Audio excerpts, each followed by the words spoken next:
For most of our history, human technology consisted of our brains, fire, and sharp sticks.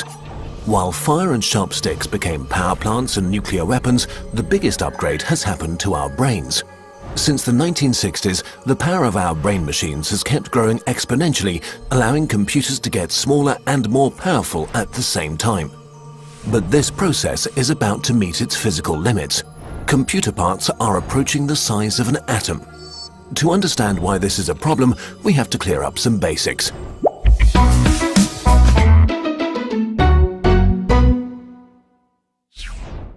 A computer is made up of very simple components doing very simple things, representing data, the means of processing it, and control mechanisms. Computer chips contain modules, which contain logic gates, which contain transistors. A transistor is the simplest form of a data processor in computers, basically a switch that can either block or open the way for information coming through. This information is made up of bits, which can be set to either 0 or 1. Combinations of several bits are used to represent more complex information. Transistors are combined to create logic gates, which still do very simple stuff. For example, an AND gate sends an output of 1 if all of its inputs are 1, and an output of 0 otherwise. Combinations of logic gates finally form meaningful modules, say for adding two numbers. Once you can add, you can also multiply, and once you can multiply, you can basically do anything. Since all basic operations are literally simpler than first-grade math, you can imagine a computer as a group of 7-year-olds answering really basic math questions. A large enough bunch of them could compute anything from astrophysics to Zelda. However, with parts getting tinier and tinier, quantum physics are making things tricky. In a nutshell, a transistor is just an electric switch. Electricity is electrons moving from one place to another, so a switch is a passage that can block electrons from moving in one direction. Today, a typical scale for transistors is 14 nanometers, which is about 8 times less than the HIV virus's diameter and 500 times smaller than a red blood cell's. As transistors are shrinking to the size of only a few atoms, electrons may just transfer themselves to the other side of a blocked passage via a process called quantum tunneling.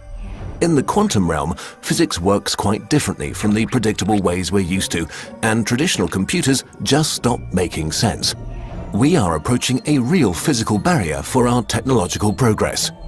To solve this problem, scientists are trying to use these unusual quantum properties to their advantage by building quantum computers. In normal computers, bits are the smallest units of information. Quantum computers use qubits, which can also be set to one of two values. A qubit can be any two-level quantum system, such as a spin in a magnetic field or a single photon. 0 and 1 are this system's possible states, like the photon's horizontal or vertical polarization.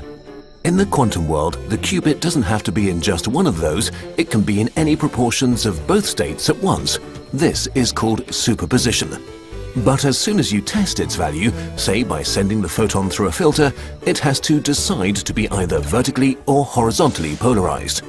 So as long as it's unobserved, the qubit is in a superposition of probabilities for 0 and 1, and you can't predict which it will be. But the instant you measure it, it collapses into one of the definite states.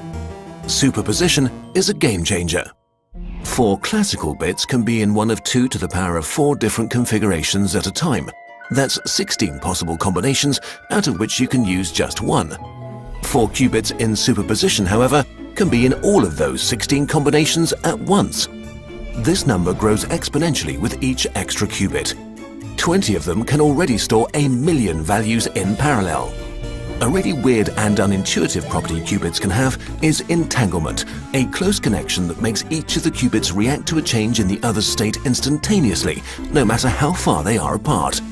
This means that when measuring just one entangled qubit, you can directly deduce properties of its partners without having to look. Qubit manipulation is a mind-bender as well. A normal logic gate gets a simple set of inputs and produces one definite output. A quantum gate manipulates an input of superpositions, rotates probabilities, and produces another superposition as its output. So a quantum computer sets up some qubits, applies quantum gates to entangle them and manipulate probabilities, and finally measures the outcome, collapsing superpositions to an actual sequence of zeros and ones. What this means is that you get the entire lot of calculations that are possible with your setup all done at the same time.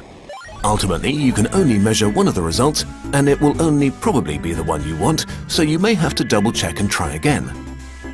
But by cleverly exploiting superposition and entanglement, this can be exponentially more efficient than would ever be possible on a normal computer. So while quantum computers will probably not replace our home computers, in some areas they are vastly superior. One of them is database searching. To find something in a database, a normal computer may have to test every single one of its entries. Quantum algorithms need only the square root of that time, which for large databases is a huge difference. The most famous use of quantum computers is ruining IT security. Right now, your browsing, email and banking data is being kept secure by an encryption system in which you give everyone a public key to encode messages only you can decode. The problem is that this public key can actually be used to calculate your secret private key. Luckily, doing the necessary math on any normal computer would literally take years of trial and error. But a quantum computer with exponential speedup could do it in a breeze. Another really exciting new use is simulations. Simulations of the quantum world are very intense on resources, and even for bigger structures such as molecules, they often lack accuracy. So why not simulate quantum physics with actual quantum physics?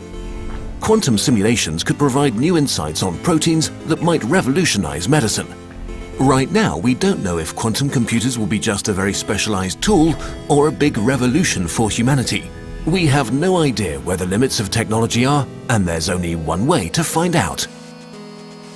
This video is supported by the Australian Academy of Science, which promotes and supports excellence in science. Learn more about this topic and others like it at nova.org.au. It was a blast to work with them, so go check out their site. Our videos are also made possible by your support on patreon.com. If you want to support us and become part of the Kurzgesagt Bird Army, check out our Patreon page.